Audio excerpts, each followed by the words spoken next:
একে তো super El Clasico, তার উপর সেমিফাইনাল। রাইজিং এশিয়া কাপে ভারতের সাথে বাংলাদেশের লড়াই নিয়ে উত্তাপ ছিল পুরো এশিয়া জুড়ে।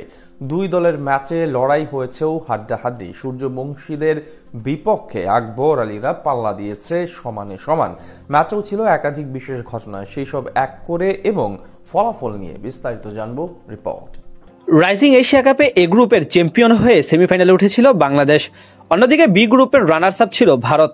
দক্ষিণ এশিয়ার দুই প্রতিদ্বন্দ্বী দেশের লড়াই নিয়ে হইচই ছিল সর্বমহলে। শেষ চারের ম্যাচে এদিন টস জিতে আগে বল করার সিদ্ধান্ত নেয় ম্যান ইন ব্লুরা। বিপরীতে প্রথম ব্যাট করতে নেমে দারুণ শুরু করেন টাইগার এ দলের দুই ওপেনার জিসান আলম এবং হাবিবুর রহমান সোহান। টুর্নামেন্টে এখনও নিজের সামর্থ্য প্রমাণ করতে না পারা জিসান আলম এদিন শুরু থেকে ছিলেন আগ্রাসী। যদিও ইনিংস বড় করতে পারেননি তিনি, স্বল্প সময়ের কেমিউতে দুটি 4 ও সমান ছক্কার সাহায্যে 14 বলে 26 রানের ইনিংস খেলে আউট হন এই ব্যাটার। আসর জুড়ে দুর্দান্ত ফর্মে থাকা হাবিবুর রহমান সোহান আজও ছিলেন আক্রমণাত্মক। দ্বিতীয় উইকেট জুটিতে জাওয়াত আবরারকে সঙ্গে নিয়ে খেলতে থাকেন তিনি।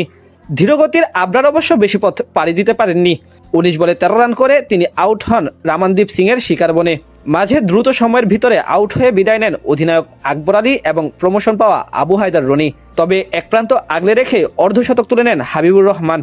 তার সঙ্গে যোগ দেন মেহরুব হুসাইন। শেষ পর্যন্ত 5টি ছক্কা ও 3টি চারের সাহায্যে 65 রানের দায়িত্বশীল ইনিংস খেলে থামেন হাবিবুর।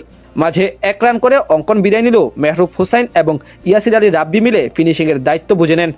মেহরুবের 18 বলে 48 রানের নান্দনিক ইনিংসে ভর করে 194 রানের পুঁজি পায় বাংলাদেশ এ দল। জবাব দিতে নেমে ভারত এ দলের হয়েও দারুণ শুরু করেন দুই ওপেনার প্রিয়াংশ আর্য এবং বৈভব সূর্যবংশী। বিশেষ করে আলোচিত সূর্যবংশী আজও ছিলেন অসাধারণ। 4 ছক্কা হাঁকিয়ে রীতিমতো ভীতি দড়িয়ে দিয়েছিল টাইগার শিবিরে। তবে তাকে বেশি দূর আগাতে দেননি আব্দুল গাফফার সাকলাইন। তার বলে জিসানের হাতে ক্যাচ দিয়ে তিনি বিদায় নেন মাত্র 15 বলে 38 রানের ইনিংস খেলে। পাওয়ার প্লে জুড়ে দারুণ ব্যাট করা ভারতের হয়ে অবশ্য সুবিধা করতে পারেননি 3 নম্বরে আসা নামান ধীর। 12 বলে 7 রান করে তিনি আউট হন আবু হায়দার রনির বলে। এক প্রান্ত আগলে রেখে ব্যাট করতে থাকা ওপেনার প্রিয়াংশ আর্যকে অবশ্য হাফ সেঞ্চুরি করতে দেননি রাকিবুল হাসান। 3 ছক্কা ও 4টি চারের সাহায্যে 23 বলে 44 রানের ইনিংস খেলে আউট হন এই ব্যাটার। মিডল অর্ডারে ক্যাপ্টেন জিতেশ শর্মা আজ ভালোভাবেই নিজের দায়িত্ব সামলাতে থাকেন।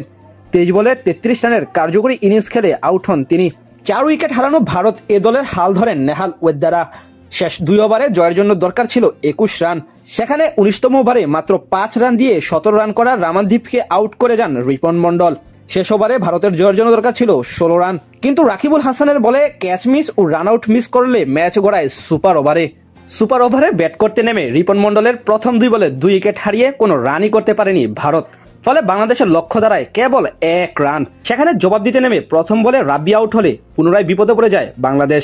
কিন্তু প্রতিপক্ষের বলার ঠিক পরের বলেই ওয়াইড দিলে জিতে যায় বাংলাদেশ, অর্থাৎ চলে যায় ফাইনালে।